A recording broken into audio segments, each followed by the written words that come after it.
Hey everyone, welcome back to Bear's Workshop. In today's video, we have the 75th flyover of the Nikola site in Coolidge, Arizona. We want to thank our newest patrons from last week, Jeff, Cheryl, and a big thanks to our newest one, Patrick. Thank you for your support. If you want to help support this channel, please check out our Patreon link down below in the description. We appreciate our Patrons and they help keep this channel going. Thanks guys. Today's expected high temperature is 108. Temperature when we flew was about 95. We arrived early today. Time of the flight was about 6:30 a.m. Already lots of people are here today. We did see what looks like a charter shuttle drop off about 10 people. So any count of the cars is always going to be understated of how many people are actually working in the building. Southwest Gas was not there when we showed up, but at least one guy was there before we left. So work continues on that. Hopefully they'll have that done soon.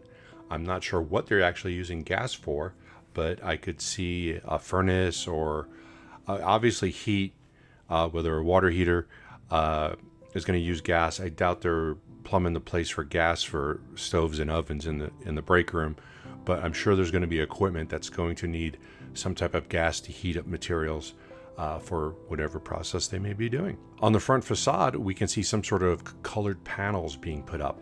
We can't tell if they're translucent or opaque. They could be similar to the roof material also on the facade. It looks like they need some additional trim on all the seams. But they're starting to wrap that up, which is nice to see. The empty space north of the dock was asphalted. I was wrong on that one. I really thought it was going to be concrete. We will have a lucid video coming out later today, so stay tuned for that. And if you like this video, please hit that like button. If you want to see more content like this in the future, please hit that subscribe button. Now, let's go fly.